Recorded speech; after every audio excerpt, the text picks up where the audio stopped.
উত্তরবঙ্গের বালুরঘাট লোকসভা কেন্দ্রে প্রার্থী দেবে আইএসএফ।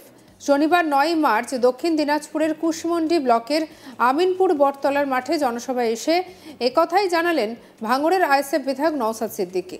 নওশাদ বলেন যে উত্তরবঙ্গের বেশ কয়েকটি আসনে প্রার্থী দেবে আইএসএফ, তার মধ্যে রয়েছে বালুরঘাট কেন্দ্রটিও। কারণ এখানে মানুষ যে লক্ষ্য নিয়ে বিজেপিকে ভোট দিয়েছে সেই লক্ষ্য পূরণে ব্যর্থ হয়েছে বিজেপি। তিনি জানান যে বালুরঘাটে শিক্ষা, স্বাস্থ্য সহ অন্য পরিকাঠামোগত উন্নয়ন নিয়েও সেভাবে পার্লামেন্টে সরব হয়নি স্থানীয় সাংসদ। এখানকার মানুষের কাছে যাবে আইএসএফ প্রার্থী, তাদের কাছে ভোট চাইবে এলাকার উন্নয়ন নিয়ে। এরপর আইএসএফের প্রতিনিধি হলে তিনি পার্লামেন্টে জেলার সমস্যাগুলিকে তুলে ধরবেন। প্রসঙ্গত, বালুরঘাটের সাংসদ বিজেপির রাজ্য সভাপতি সুকান্ত মজুমদার এদিনের জনসভা থেকে নওশাদ সিদ্দিকী তৃণমূল এবং বিজেপি উভয়কেই কটাক্ষ করে বক্তব্য রাখেন।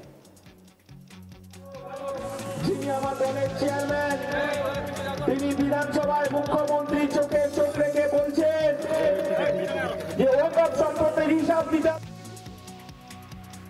নামতে বলছিলাম, কিন্তু অন্যায়টা প্রতিবাদ করুন। বেশ কিছু মানুষ এদিন জনসভায় আইএসএফ এর পতাকা হাতে নিয়ে দলে যোগদান করেন। এদিকে আইএসএফ বিধায়ক নওশাদ সিদ্দিকী কি বলছেন শুনবো। ইতিপূর্বে আমি ঘোষণা করেছি এই বঙ্গের কয়েকটা সিটে আমি প্রার্থী দেবো। তার মধ্যে কিন্তু কয়েকটা সিটের মধ্যে কিন্তু একটা অন্যতম সিট হচ্ছে বালুরঘাট। কারণ বালুরঘাটের মানুষ যে লক্ষ্য নিয়ে ভোট দিয়েছিল বিজেপিকে, সেই লক্ষ্য পূরণে ব্যর্থ হয়েছে। এখানে স্বাস্থ্য থেকে, শিক্ষা থেকে বেশিরভাগ বিষয় এখানকার মানুষ আজকে বঞ্চিত হচ্ছে। এখানকার মানুষের চাওয়া পাওয়ার কথা পার্লামেন্টে সেই মতো এখানকার এমপি তুলে ধরতে পারেনি। সাধারণ মানুষের কাছে যাব, সাধারণ মানুষ যদি আমাদেরকে ভোটে জেতান, আমি আশা করছি জেতাবেন। আমরা তো যে বুথ দখল করতে পারি না, আমরা অ্যাপ্রোচ করব। আমরা এখানকার জনপ্রতিনিধি হয়ে এখানকার যিনি আমাদের হবে তার মাধ্যমে এখানকার মানুষের চাওয়া পাওয়া, শিক্ষা, স্বাস্থ্য, কর্মসংস্থান থেকে শুরু করে সারা দেশের বিষয়ে যে অন্যায় করছে যারা করেছিলেন বিগত দিনে, আগামী দিনে যদি কোনো ধরনের বিল আসে, সে কৃষক বিল থেকে শুরু করে তার বিরোধিতা যেমন করবে, মানুষের জন্য নতুন বিল আনার জন্য আহ্বান করবে। নওশাদ সিদ্দিকী বলেন, বালুরঘাটের সাংসদ গত 5 বছরে কিছুই করেনি। সংসদে বালুরঘাটের সমস্যা তুলে ধরতে পারেনি। আমরা সাধারণ মানুষের কাছে যাব। এই জেলার স্বাস্থ্য ব্যবস্থা খুবই খারাপ, এর উপরে নজর দেওয়া উচিত। আমরা অবিজেপি, অতৃণমূল যারা আছেন তাদের কাছে আহ্বান করেছি, আসুন আমরা বিজেপি এবং বিজেমূলকে পরাজিত করি। ওদের খেলা বাংলার মানুষ বুঝে গিয়েছে। আর এদিকে দক্ষিণ দিনাজপুর আইএসএফ প্রার্থী ঘোষণা করল, অন্যদিকে বাম শরিক আরএসপি প্রার্থী দিচ্ছে। প্রচারও শুরু হয়েছে। এ ব্যাপারে প্রশ্ন করা হলে নওশাদ সিদ্দিকী বলেন, এখনো কথা হয়নি, কথা হলে বামফ্রন্টের চেয়ারম্যান বিমানবাবুর সঙ্গে হবে। বিমানবাবু বিষয়টি দেখবেন। কি বলছেন নওশাদ সিদ্দিকী শুনবো। বিজেপি ও তৃণমূল যারা আছেন প্রত্যেকের কাছে আহ্বান করেছি, আসুন আমরা বিজেপি এবং তৃণমূল এই বিজেমূলকে আমরা পরাস্ত করি। বাংলার জনগণও কিন্তু প্রস্তুত নিয়েছে এই বিজেমূলকে পরাস্ত করতে, কারণ বিজেপির খেলা, তৃণমূলের খেলা বাংলার মানুষ ধরে নিয়েছে। যখন যার প্রয়োজন হচ্ছে, নেতা অদল বদল হচ্ছে, প্রয়োজন মিটে গেলে আবার যার ফিরিয়ে নিয়ে আসছে। এই নোংরা খেলাকে প্রতিহত করতে হবে। তো আমরা আহ্বান করেছি, আমরা যে সমস্ত সিটগুলোকে প্রার্থী দেব, অবিজেপি অতৃণমূল সিটগুলোকে প্রার্থী না দিলে তাদেররা যে সমস্ত সিটে প্রার্থী দেবে আমরা সম্পূর্ণভাবে তাদেরকে সহযোগিতা করব। কিন্তু অলরেডি বামপন্থীদের তরফ থেকে আরএসপি তাদের প্রার্থী মোটামুটি ঠিক করে ফেলেছে।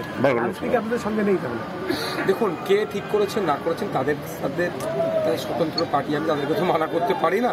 আমাদের সাথে যদি লেফট ফ্রন্টের কোনো সময় অ্যালায়েন্স হয়, তখন নিশ্চিতভাবে লেফট ফ্রন্টের যিনি চেয়ারম্যান আছেন বিমান বসু মহাশয়, আর তিনি আরএসপিকে কি বলবেন, কোথায় তুলতে হবে না তুলতে হবে সেগুলো তিনি করে নেবেন। ডায়মন্ড হারবার কেন্দ্রের বিষয়ে তিনি বলেন, এখনো তো নমিনেশন দিইনি, তাতেই সারা দিন রাত ওখানে থাকতে হবে। নমিনেশন দিলে বেডিং বেঁধে নিয়ে থাকতে হবে। কি বলছেন নওশাদ সিদ্দিকী শুনুন। দেখুন, ব্যাপারটা হচ্ছে তৃণমূলের এক নেতা বলছেন, কেন জানেন, অভিষেক বাবুর কাছে নম্বর বাড়াতে হবে, তো ওনার নাম্বার বাড়াতে হবে, সেই জন্য কথা বলছি। অভিষেক বাবুও জানেন কার জামানত জব্দ হবে আর কে কালীঘাটে গিয়ে প্রাক্তন হবে, তার প্রস্তুতি এখন থেকে নিয়ে নিচ্ছে। দেখতে পাচ্ছেন না, কালীঘাট এই ডায়মন্ড হারবার ছাড়া বাইরে বেরোতে পারছেন না। এখনো তো ঘোষণা করিনি, মানে নমিনেশন জমা দিইনি। নমিনেশন জমা দিলে তো বেডিং পত্র সব নিয়ে ওখানে থেকে যাবে বেচারি। আর উনি হচ্ছে যিনি বলেছেন তার নম্বর বাড়ানোর জন্য এই ধরনের কথা বলছেন। সময় কথা বলবে, কার জমানত জব্দ কে করবে। গণতন্ত্রে যদি বিশ্বাসী হয় শান্তিপূর্ণ নিরপেক্ষতার সাথে যদি ভোট হয় 42টা সিটের মধ্যে কত সিটে যে পরাজিত হবে আর কত সিটে যে জামানত জব্দ হবে, তখন পশ্চিমবাংলার রাজনীতির ইতিহাসে রেকর্ড হয়ে যাবে। উত্তরবঙ্গের বালুরঘাট লোকসভা কেন্দ্রের প্রার্থী দেবে আইএসএফ। শনিবার 9 মার্চ দক্ষিণ দিনাজপুরের কুশমুন্ডি ব্লকের আমিনপুর বটতলা মাঠে জনসভা এসে সেই কথাই জানালেন ভাঙড়ের বিধায়ক আইএসএফ বিধায়ক নওশাদ সিদ্দিকী।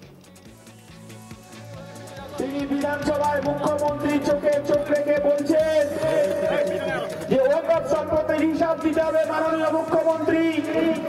সেই সঙ্গে সঙ্গে আমার দলের চেয়ারম্যান, আমার দলের সেনাপতি বলছে যে হিন্দুদের দেবত্ব সম্পত্তি লুট করেছে তৃণমূল, সেখানে প্রমোটিং করা হয়েছে। তার একজন বিধায়ক যিনি আমার দলের চেয়ারম্যান, তিনি বিধানসভায় মুখ্যমন্ত্রী চোখে চোখ রেখে বলছেন যে ওয়াকফ সম্পত্তির হিসাব দিতে হবে মাননীয়। উত্তরবঙ্গের বেশ কয়েকটি আসনে প্রার্থী দেবে আইএসএফ, তার মধ্যে রয়েছে বালুরঘাট কেন্দ্রটিও। কারণ এখানকার মানুষ যে লক্ষ্য নিয়ে বিজেপিকে ভোট দিয়েছিল সেই লক্ষ্য পূরণে ব্যর্থ হয়েছে বিজেপি। তিনি জানান, বালুরঘাটের শিক্ষা, স্বাস্থ্য সহ অন্য পরিকাঠামোগত উন্নয়ন নিয়েও সেভাবে পার্লামেন্টে সরব হননি স্থানীয় সাংসদ। এখানকার মানুষের কাছে যাবে আইএসএফ প্রার্থী আর তাদের কাছে ভোট চাইবেন এলাকার উন্নয়ন নিয়ে। এরপর আইএসএফের জনপ্রতিনিধি হলে তিনি পার্লামেন্টে জেলার সমস্যাগুলি তুলে ধরবেন। প্রসঙ্গত, এই বালুরঘাটের সাংসদ বিজেপির রাজ্য সভাপতি সুকান্ত মজুমদার। এদিনের জনসভা থেকে নওশাদ সিদ্দিকী তৃণমূল এবং বিজেপি উভয়কেই কটাক্ষ করে বক্তব্য রাখেন। বেশ কিছু মানুষ এদিনের জনসভায় আইএসএফের পতাকা হাতে নিয়ে দলে যোগদান করেন। আইএসএফ বিধায়ক নওশাদ সিদ্দিকী কি বলছেন শুনবো।